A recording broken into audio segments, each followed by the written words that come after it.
gentlemen, uh, Antichrist magazine, and today we're greeting virtuoso guitarist Dan Chewy from Voivod. Hey, hi everybody. Hi. The tough 2020 comes to its end. How was this year for you? Oh well, it was a surprise, as well as it was a surprise for everybody. Not a pleasant one, like we all know. So I don't want to talk too much about the situation, but we've been uh, we've been home for a while, so we had time to you know. Uh, all get on with our own lives separately, Mhm. individually, and I think it has some positive, you know, we can feel the positiveness, so to speak, out of it because it's good at the same time to be back home and to take care of each other's life, individually. But now it's been a year almost since we've been on the road. Actually, it's been a year. Today I saw it on my Facebook. you know, Yeah. we were on tour last year in December. It was the last tour we did, and we started to work pretty early on during the lockdown on new material, Mm. and we're just back at it since a couple weeks, and trading files and stuff like that.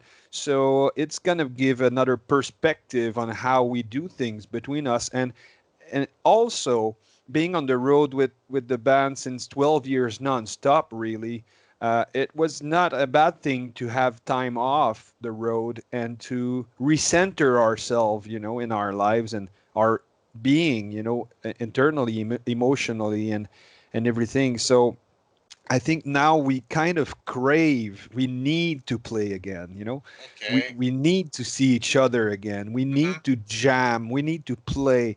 And that's a very, it's pretty relevant because it means that we still have the fire inside.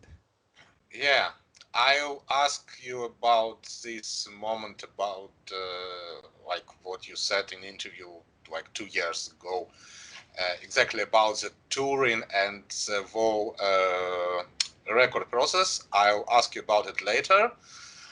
But I hope that you, your relatives, your friends are doing well. We are all healthy and doing well. Thank you very much. And I think we kind of respect all the rules, the lockdown, the masks, and all that. Mhm. We don't go out much. We do the just the what we need to, and we can't wait to play together again, though. Yeah. Oh, okay, I see. So you just can't meet up in some rehearsal space to jam or something. You just like jamming at home. Yeah, we're basically trading files. Hmm. I think we did this online show in August. It was Snake's birthday. We did one show together, so we jammed once or twice, and we did the show. And that's the last time we saw each other was in August. And I think we had a photo shoot for a magazine, The Wire, and that was it. We saw each other maybe twice Oh, during a year. So we're used to go and be all together in a bus with 20 people for a month, yeah, so it's yeah, I can imagine. so Uh, it's different. But yeah, so actually now Snake is renovating his house so we can jam mhm. at his place. So we don't have a jam space right now, but it's coming very soon. I think we're gonna see each other before Christmas and start to jam again, respecting the distance and distanciation and all that. Of But course, of yeah. course. Uh, okay, so in the end of November, your live album Lost Machine was released. Was it something planned before, or is it something to give the fans when there are no concerts? The thing is, it was not really planned or not planned. It was just we recorded. We had the chance to record some shows. We Hmm. played in Quebec because the guy Francis Perron, who mixed and recorded the Wake and Post Society, the EP before that, He got the rig to bring his, his mics and consoles, and he can record shows. So when we play in our own province, even though it can be far away because it's a big territory in Canada, so we have to drive like 8 hours to go somewhere, he could bring his gear and record some shows. So we had like 3 or 4 shows recorded, and we kept it as an archive to maybe put some bonuses on a vinyl or a special release. But we played the jazz festival in Montreal. Believe it or not, we were invited at a jazz fest, and I also have a question about it. Yeah, okay, I and read about it, and it was like, whoa, like metal band. Okay, avant-garde, progressive, but still metal band on jazz festival. Whoa, I just need to talk about it. yeah, I guess it's not the first time Voivod is breaking some barriers in their career. As a fan, I saw it when I was a younger, like Mhm. doing things differently. But yeah, it was quite amazing.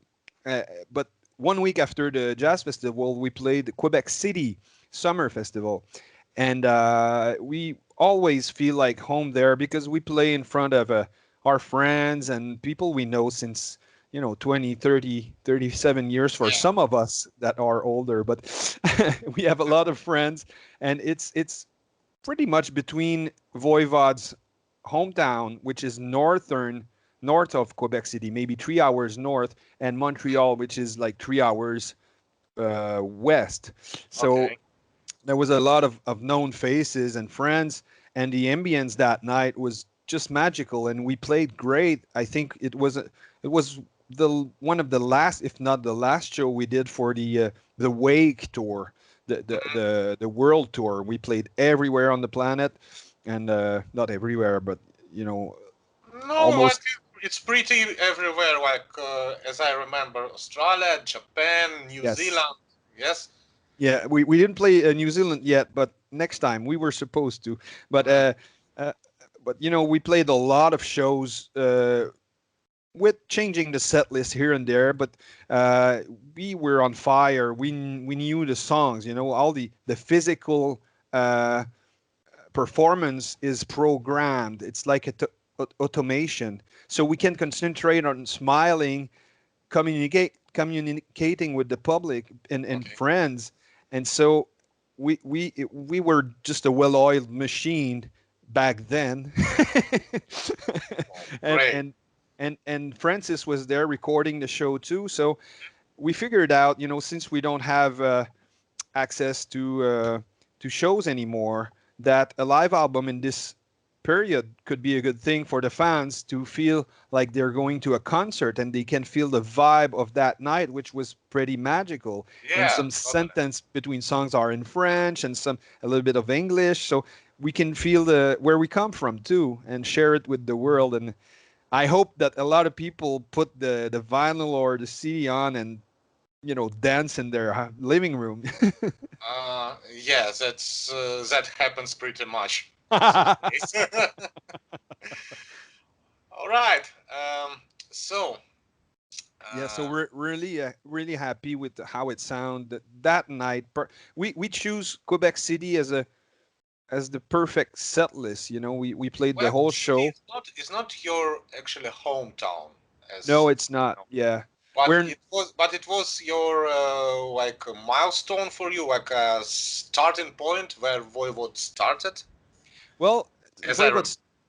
Voivod started in their hometown called Jonquière, Hmm. which is like 3 hours north of Quebec City. But pretty early on in their career, they started to play Quebec and Montreal, and but always been special in Quebec City, and it's always special to play home basically because out of 100 shows a year, maybe we play 5 shows in Canada, you know. So it's like 5% of what we do usually. So it's always a good feeling to play home and see familiar faces and friends and family, and since we played a lot the last couple of years, and we knew it was one of the last show. We didn't know it was the last show. And I remember getting out of stage, and looking at the guys, and we all agreed on, hey man, this one was great. You know, just not good, but this one was great. High Yeah. energy, good playing, smiling all the time. You know, it felt like a perfect show for me. Okay. Well, great. That's great. So, Christopher Jonsson, Thelon's mastermind, said once, sadly, 99% of the metalheads don't even know about the Voivod, and even fewer understand the music. In a fair world, they would be platinum selling. What do you think about it? What can you say? You know, music has not always been uh, um, a competition for being the most known. You know, I Mm-hmm. remember you just think about Bela Bartok, the classical composer from the early 90s. Uh, I mean, 1900s. Yeah, 19th He, century, he, yeah. he was poor, you know. Mm-hmm. He's one of the greatest genius composer of all time, and he passed away, was pretty unknown. When I think about Alan Holsworth in jazz music, the guy was, you know, he could play everywhere on the planet. There was a small crowd to welcoming him, and he had this great reputation with musicians, but he had a hard time paying his bills, you know. Uh, so for me, success is not really a matter of popularity, but for me, success is a personal thing.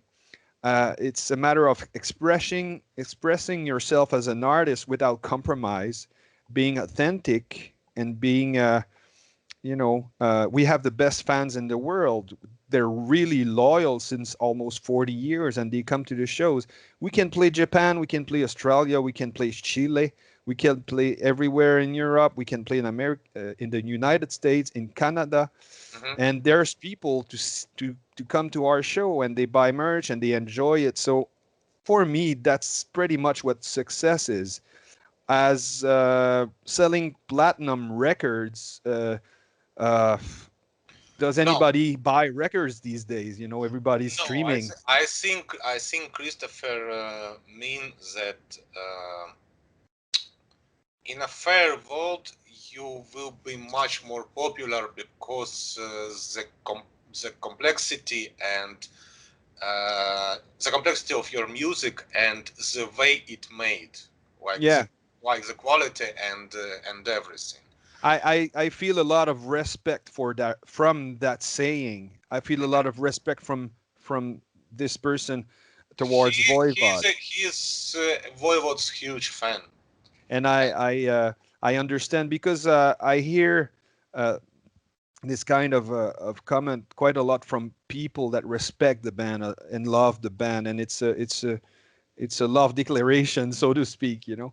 mhm. And I wish we could uh, reach out to more people, like a bigger audience, but at the same time, I mean, we do what we do, and people that likes it, they share the love and they kind of spread the word around them. And I think it always been the best way to share a passion about a band or anything. Okay. It's people that loves it, they talk about it around them, and not everybody gets it, of course, because it's very special music. Even in the metal community, Voivod is marginal, in a marginal movement. So it's Uh, very niche. It's a very small spot that we have, but we kind of take care of that spot, and we want to, you know, continue to put out some good stuff, and to be able to go on the road and continue the journey and take care of that loving, those fans all around the world. okay. Great. Let's get back to the Montreal Jazz Festival.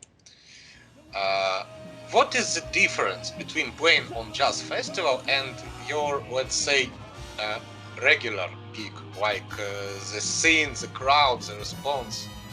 That was a good story, actually, because I think the organizers one of the organizer for jazz Montreal International Jazz Festival, where Jaco Pastorius played there, Pat Metheny played there, Ella Fitzgerald played there. A lot of big names, and he always loved Voivod, and he wanted before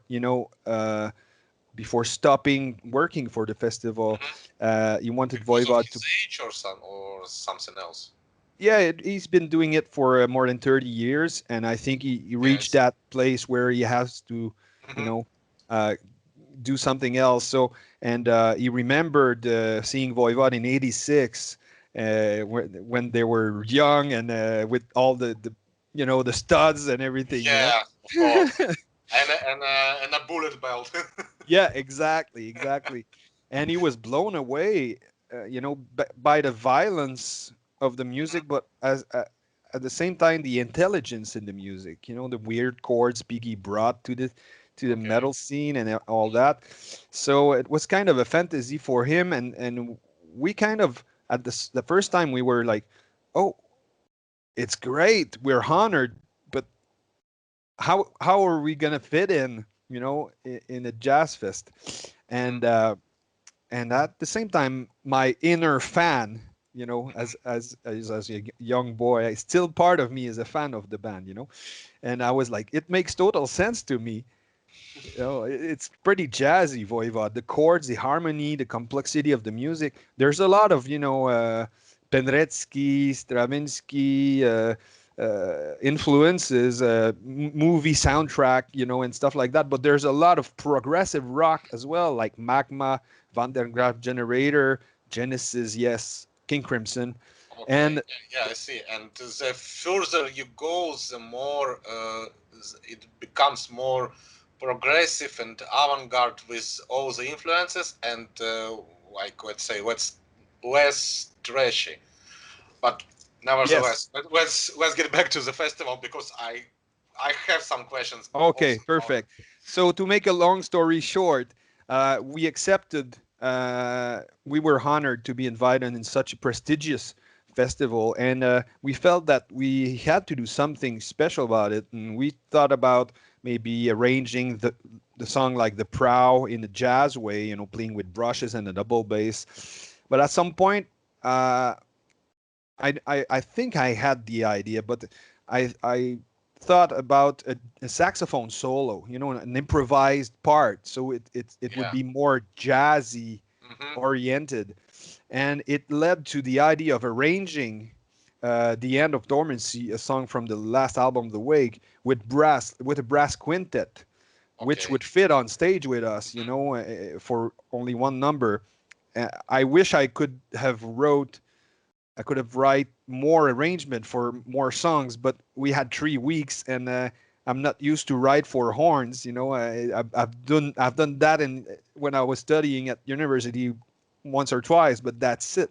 So I sat and I took my pen. But you're you teaching jazz also.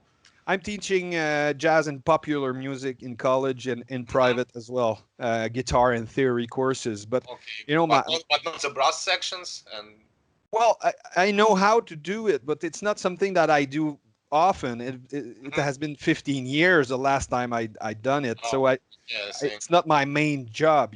So, but Mhm. I had the ideas coming, and I was like, okay, let's do it. So I worked very hard during 2 weeks, 3 weeks, and I finally done it. And we hired friends, top brass players in Montreal to make the jazz festival special. But the audience was part curious that didn't know Voivod at all, and part diehard fans.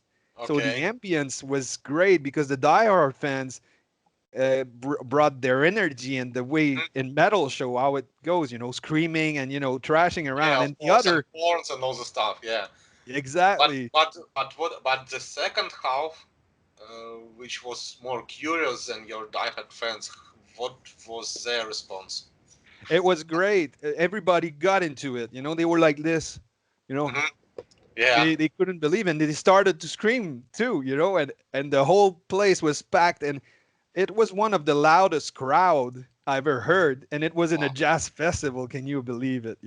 And Wow. when the brass section came on, everybody went nuts after the great saxophone solo from François Damour, my friend in Montreal. He just went for it, and we dropped the dynamic just for the solo and brought it up, slowly. We Yeah. can't we don't hear that in metal quite a lot. There's no Uh, dynamic much, it's always 100% yeah. volumes. Yes, but what I can say, at least like 2 years ago, uh, when uh, when your last album, when The Wake was released, I remember there were 3 releases with at least with the saxophone at least in one song. It was Amorphous, if you're familiar, uh, Ghost, Okay. and one Ukrainian power metal band. So Huh. if you can imagine like the power metal with all the dragons and all the stuff and saxophone solo, and somehow it went great together. Yeah. It's music. It's the same notes. Mm, We're not used to hear those kind of sounds in metal, but this song in particular was kind of a movie soundtrack vibe, like Ben-Hur and Roman movies back in the yes. 60s. And there was great composers on those movies. So that's my inspiration of writing this song was pretty much from the boat scene in Ben-Hur. The rowing with the drums pacing, the rowing slaves, and Yeah. attack speed and Mhm. and that's the way we've approached it and so the composition and the arrangement are more like movie soundtrack classical oriented, but the sax solo was more of the jazz part with dynamics and everything. So yeah, and the rest of the show was just a regular Voivod show, which is not quite regular. At Jazz Festival, yeah, I can imagine. But but the brass section that you did to the end of Dormancy, it was made especially for this gig. Yes, yes. And Okay. after that, I felt kind of sad that not every fan would hear the version of the arrangement because there was a limited, amount of people that saw it. So we had the idea for an EP to put out a new single, "The End of Dormancy," with a Mhm. video. And then I thought maybe we can record the arrangement in studio so everybody can enjoy it and put it on in the video, so it's a kind of a new element in it. As I need to say it's not a video. It's like a 9 minutes long movie, Yeah, and right. I was really surprised. Like okay, the brass section and the whole movie and how it goes together. It was something unexpected. Like it's not the thing that you can expect something from Voivod because you And just don't take me wrong, but you guys you kind of unpredictable band. that's what I was about to say. It's a good thing to be when you think of Voivod. It's a good thing to feel insecure and unpredictable because Yeah. that's pretty much what at least that's what I want from Mhm. Voivod. That's what I wanted. What are they coming up next? And Yeah. I think also what makes Voivod reputation so precious to the fan is that, as opposed as what we said earlier, is that not much people knows about it, but people who knows about it, they cherish it like a gem, Okay. And so Okay. if it was too popular, people will not be so much close to the band. I think cult band like Cardiacs or Gentle Giant or very unique uh, Yes. sounding band. I can't say I'm too familiar. Like I know the names and I heard maybe 1 or 2 songs, but I can't say I'm a huge fan of it because I didn't heard a lot of them. Yes, yes. But Uh, but going back to what we were talking about earlier, just we are talking about the brass section and oh, the the movie, the video prove that we're not alone, you know, and in this yeah. universe, and it's kind of spreading like a virus. You know, I don't know what happened next, but next thing you know, we're in a pandemic situation. But you know what? The message that we are not alone in this universe. Maybe it's kind of controversial to what I've said earlier, but this is totally Voivod, like the sci-fi element and everything. So this like maybe it was unexpected, but this was familiar at least for me. Yes, yes, yes, yes. Uh, okay. Some say that jazz is the music for musicians because only musicians can fully appreciate improvisation and arrangements. How close it to the truth? I don't, I don't think it's totally true. I think it's partly true because like a good wine taster or you know a chef, you know, cooking, Hmm. you got some level of expertise, you know.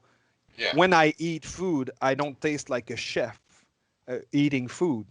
When I Yes. taste a blue cheese, I don't taste the same thing as a experienced taster. And when I taste wine, I don't have the palate of a specialist. Hmm. When a musician hear music, he hears it differently than a non-musician. Of course, we all hear differently. When I hear music, when I listen to music, my level of listening is different than 10 years ago, 5 years ago, 30 years ago, because I developed my ear, my brain, my knowledge, and my emotions changed too. So, general public or music aficionado, you know, there's some people that don't play instrument. They listen to it, so much music that they have this awareness and this expertise without being able necessarily to name the chords or name the concepts behind it, but they kind of they are able to recognize some timbre of instruments and the organization, this architecture of the music, so to speak, and they can feel it. And some other people are more into another level.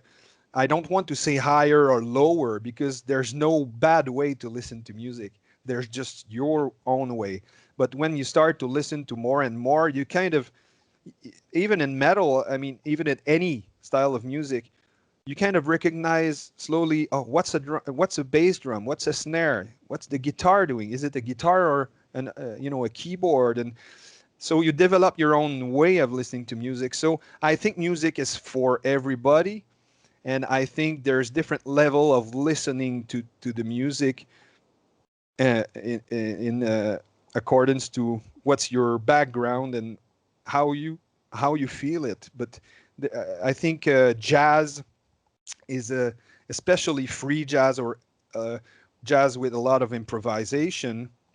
Uh, I think and musicians are different levels and musicians as well, but I think it's harder maybe to process for people that doesn't understand the style. But I think everything is an acquired taste, and you have to give it some time to to your brain and ear and feelings to process it and maybe making sense of it. But it's not for everybody, of course. Like metal is not for everybody. But I think with a little bit of tasting a little bit and adding some spices here and there, you finally get to understand something. Okay. And if we're talking about it, can you name me three musicians or composers that inspired you the most and influenced you the most? Well, there's a lot, there's a ton, and it changes all the time. But I can say, Like uh, at this very moment. yes, Alan Holdsworth from the jazz and fusion, scene. I think he's a big influence on my guitar approach, Hmm. but a lot as well as a lot on the writing harmony. You know, the chord choices and the voicing as a composer. I think he's one of them. Cardiacs is one of my favorite band from the UK, and I think they're brilliant. It's a very strange band. Uh, Tim Smith is a genius, as well as the other guy that played with him for a long time. Kavis Darby, a good friend of mine now. Jim on the bass. I don't know all their names, but keyboard player as well. Uh, Tim, I think, and yeah, they're there's the kind of band that we can't expect what they're gonna do. Hmm. It's always a surprise, and that's Okay. something that I need as a musician, is being surprised, and that's Hmm. why I loved Voivod so much in the past, and they set the standard here for being surprised, being destabilized, unstabilized by the music, and that's what I'm looking for when I discover new bands. There's a band in Detroit called Child Bite. I really love them. It's very different from anything that I've heard before. You can recognize some influences from here and there, but the product itself, it's very original. Uh, but yeah, any music, like movies like Planet of the Apes, the old ones, the first Okay. two ones, the music on those movies, and all the you know Hans Zimmer and uh, old composer, older, like on Ben Hur, by example, or Star Wars, John Williams, Oh, had a big impact as well. And when you listen fantastic. to Holst, the Planet Hmm. composed by Holst, it's pretty much the same canvas than Star Wars. So I think consciously, movie soundtrack, classical music, Zappa's orchestral music as well, uh, Alan Holsworth, and all the shredders from the 80s. As a guitar player, I was into, Jason Becker, Marty Friedman, Malmsteen, Satriani, Vai, all those guys I've studied for a while when I was younger. Okay. Wow, great. I asked for three, but you told so many names. I'm sorry. No, no, no, no. It's totally okay. And add to this all composers that you named, like Stravinsky. I think that fans and me, in a way, we got some hope. We got Uh, some job to we do to I've been dig something. influenced by Piggy as well, biggest influence for me. So it was my favorite band since I was 12 years old. So Okay. I've been influenced by Voivod a lot, and also guys like John Schofield and Oznoy, Oznoy from uh, I think he's a guy from Israel. He's a great jazz player. He lives in New York now. He's a Hmm. great guitar player. I love his playing, and I, Wayne. I'm sorry to, because I'm pretty far from a jazz vault. I'm kind of I have some friends in here in Israel that play progressive metal, and so that's how I actually came to the progressive metal world. But jazz is something. Uh, it's kind of undiscovered territory for me. And and we got to my next question. I'm not a musician, and so I try to do exactly what you said, like to listen to the music, but I don't know how to call this chord or this progression. And I have always admired how the bands add some unexpected elements to metal, and how seamless it sounds. Like your last song, "The End of Dormancy," with the brass section, it was just great.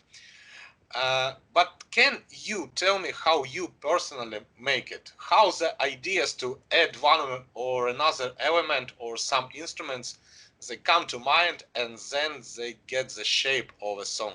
That's a very good question. I think for On the Wake, we finished the album with a string quartet that I wrote at the last minute, the arrangement, and because we were listening to the mix of the last song, which is like 12 minutes, very progressive one with the elements of every song, the vocal melodies in different orders and the riffs in different orders. It's kind of a puzzle, kind of an interactive song for the listener who knows the album. He's gonna get it.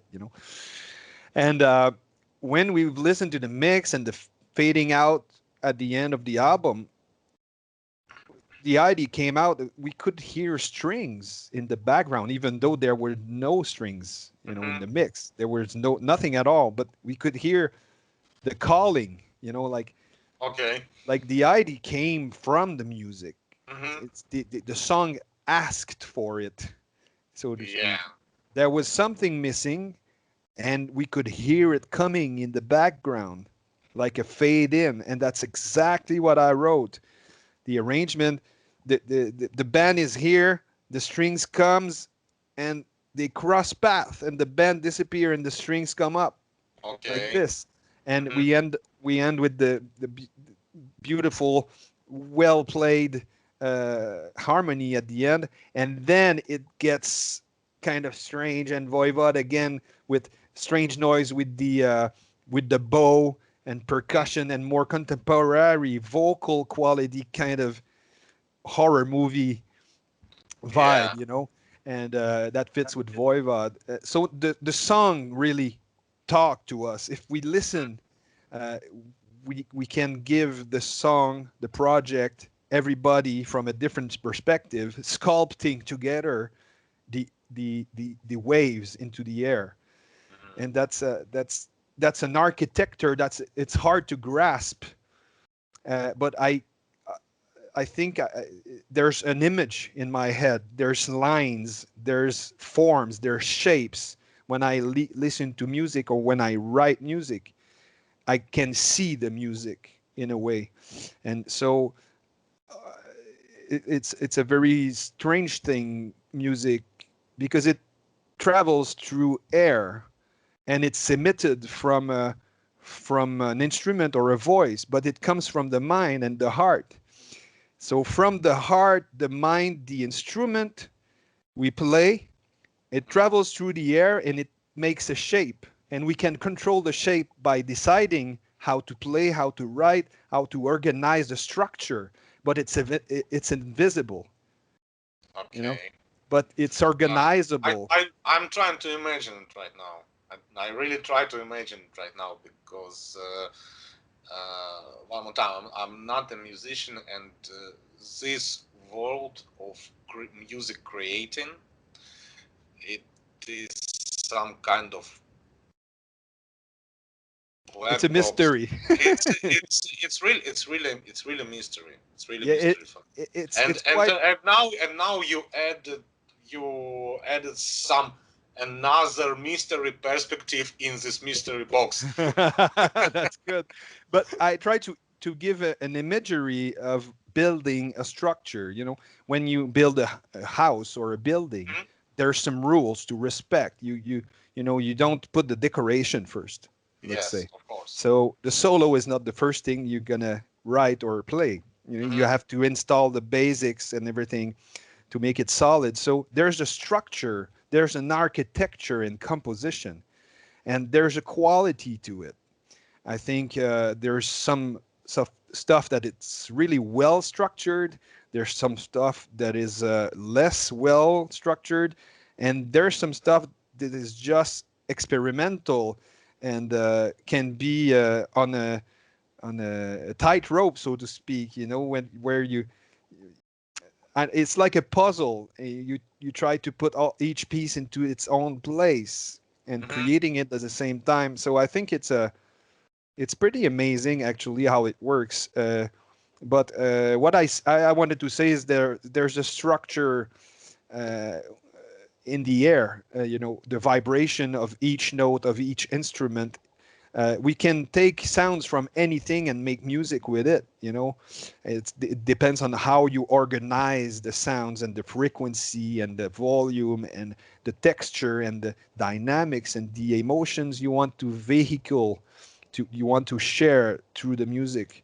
And when you accomplish the closest possible of what you had in mind at first, here and here, through all the process, when the people on the other side receive it, well, he receives exactly what you had here.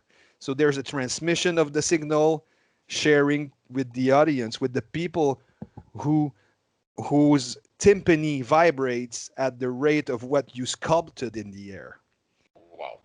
Okay, and that's the magic of music, because you can share your own self through the air to make the other person timpani and brain lighten up and react to what you had in mind 2 years ago when you wrote the song. Wow, what an awesome answer. Like really, thank you for it. It's my pleasure. I think it's fascinating. I think I'm still passionate about it. First of all, we as fans, we can see it now, and like me now, and then all the fans will see it. And second, we can hear it. We can totally hear it even in a record. Not, I haven't had an opportunity to see you live, but even through a record, I can feel these emotions. Oh, thank you. I'm very happy you say that. Okay, let's take a step out of music. In some interview, Away said that you also work on the book and the movie. Yes, yes, it's right. There's a movie. It's been worked on since many years, and we have lots and lots of footage, history, interviews. I don't know much about it. I didn't see much about it, but it's Felipe Balcazar who's doing it. He did the Death documentary about Chuck. It's called Inner and Death. So he did a great job on that. So we're really confident. We trust him. He did also all the videos for the live album. Putting the drawings of Away on top of the layers of footage of video from the jazz festival, actually, with the audio of the live album from Quebec City. So he's a hard worker and is passionate about the band. And the book is written by Jeff Wagner. Um, he's been around since 30 years, I think, or more or less, and he's a big fan of Voivod, and he knows their importance in the history of metal, and he's very passionate. So we did a lot of interviews, and he got a lot of information. So yeah, I'm not sure if I I should have said who, but I don't know much about those projects because I got a distance from it, and it's good because when it's out, it's gonna be a surprise for me too. Oh, okay. So, but you don't know nothing about the release date of these two No, things. I think it's still working process. I don't know the release date, but it seems to be something that's not gonna take like five more years before it come out. So Oh, might be pretty soon, but I don't know. okay. Okay. Uh, we'll wait for it. Yeah. Uh, a little bit silly question. In one interview, Snake told about your nicknames when, like, told that when Voivod was formed, the guys were impressed with Venom and Kronos and all the stuff. Uh, was it all mandatory to get a nickname when you joined the Voivod? It took a few years actually. We were playing and touring, and at some point, guys were like, you need a nickname, you know. It was just like more like a joke or something, you know. And I wanted a nickname too. I wanted Okay, it. so was it your idea to call yourself Chewy or the Well, guys? I didn't have any nicknames in my life except for that one when I was playing drums in another band just for fun with friends when I was younger in my 20s. And one of the guitar player uh, called me Chewy because I had very, very long hair. I was like 270 pounds at the time. And I screamed really loud. So it made sense. Like pretty much all the metalheads out there, you know, they should be called everybody should be called Chewy, you know. But I was a Star Wars fan when I was a kid too, so it made sense at the time. And I think it's a harmless nickname, you know. Everybody loves Chewy, you know. Yeah, of I, course, of course. I'm not talking about me. I'm talking about Chewbacca, the character. So it was like an inoffensive Mhm. nickname, you know, kind of a funny one. So I think it fitted. And I said to the guys, well, the only nickname I had in my life was Chewy. Okay, Chewy it is. You know, that was it. Yeah, great. Uh, you played with many bands that don't have so much common with Voivod from the average fan view.